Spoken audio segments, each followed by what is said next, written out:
नमस्कार दोस्तों, 22 जनवरी को अयोध्या में भगवान राम की प्राण प्रतिष्ठा हो रही है। इस खास मौके पर जर्नलिस्ट कैफे लाया है एक खास कार्यक्रम, कहानी अयोध्या की। इस कड़ी में आप सुनेंगे शिलान्यास पर राजीव से लेकर लोकसभा चुनाव तक की कहानी।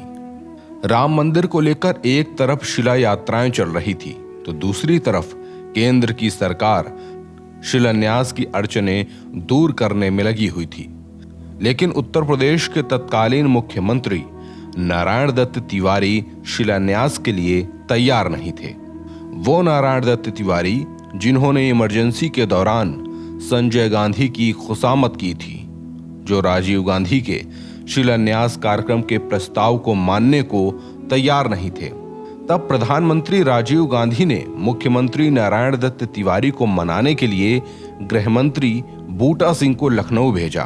तो वहीं दूसरी तरफ बाबरी मस्जिद एक्शन कमेटी के लोग शिलान्यास की जमीन को विवादित बता रहे थे। उनका कहना था कि वो जमीन कब्रिस्तान की है। लेकिन देवराहा बाबा ने कहा था कि राम मंदिर के शिलान्यास का स्थान किसी भी स्थिति में बदलना नहीं चाहिए। चुनाव की घोषणा पहले ही हो चुकी थी। शिलान्यास कार्यक्रम से आधारित पीएम ने मार्च में होने वाले चुनाव नवंबर अंत में करा दिए। नारायण दत्त की हट के लिए कोई जगह नहीं बची थी।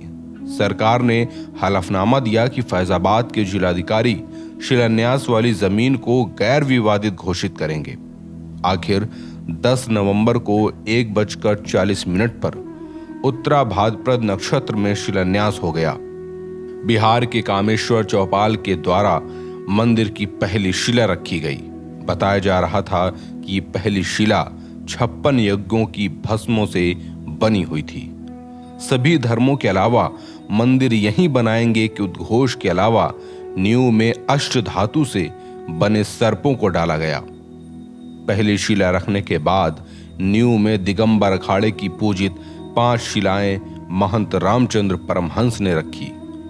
इस दिन के पूजा के यजमान शिरीष चंद्र दीक्षित और बद्री प्रसाद तोसनेवाल थे।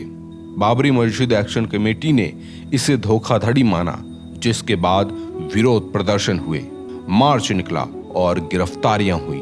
बाद में उलेमाओं और बाबरी मस्जिद संघर्ष समिति के लोगों ने कहा कि शिलान्यास कब्रिस्तान में हुआ है, कुर्बानियों की जरूरत नहीं है, जिसके बाद मामला शांत हुआ। शिलान्यास को भुलाने के लिए राजीव गांधी ने अपनी पहली लोकसभा चुनाव की जनसभा अयोध्या में की। राजीव का यह कदम बहुत अच्छा था, लेकिन उनके सहयोगियों ने उसे खराब बना दिया। चुनाव परिणाम आए जिसमें कांग्रेस हार गई। अयोध्या में हुए मंदिर शिलान्यास ने दिल्ली का तख्त बदल दिया। ये अयोध्या की ही ताकत थी जिसने देश की राजनीति की दिशा और दशा बदल दी। शिलान्यास के साथ खड़ी भाजपा 2 सीटों से 85 पर पहुंच गई, जबकि विश्वनाथ प्रताप सिंह अपनी भ्रष्टाचार विरोधी छवि के कारण देश के प्रधानमंत्री बन गए। उनका जनता दल 143 सीटें जीतकर भाजपा और अन्य दलों के साथ सत्ता पर काबिज हो गया। देश में सबसे ज्यादा 415 सीट जीतने वाली कांग्रेस इस चुनाव में महज 197 सीटों पर सिमट कर रह गई और सत्ता से बाहर हो गई। कहा जा रहा था कि राजीव पवेलियन से सत्ता का खेल खेल रहे थे और जमीन पर खड़ी भाजपा ने पूरा श्रेय लूट लिया। कहा जा रहा था कि जो भी मंदिर में सामने आया वो प्रखर रहा। तब मंदिर तो नहीं बना, लेकिन राजनीति में मंदिर भव्य बनकर खड़ा हो गया। बाद में कार्य सेवा का साल आया और मंदिर के हल का रास्ता दिखाई देने लगा। लेकिन प्रधानमंत्री वीपी सिंह और उत्तर प्रदेश के मुख्यमंत्री मुलायम सिंह के बीच की दूरी कुछ और ही बयां कर रही थी।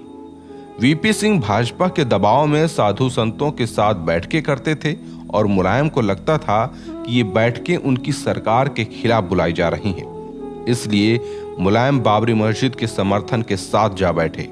कहा जाता है कि इसके पीछे चंद्रशेखर का हाथ था। जिसके बाद उत्तर प्रदेश का मजहबी ध्रुवीकरण होता गया, जिसमें समाज, मंदिर और मस्जिद बढ़ता गया। स्थिति ये हुई कि केंद्र सरकार अयोध्या की विवादित भूमि पर अविश्वास प्रस्ताव लाई, लेकिन मुलायम ने इसे लागू नहीं होने दिया। आज के अंक में इतना ही। कल सुनिए रथ यात्रा के बारे में।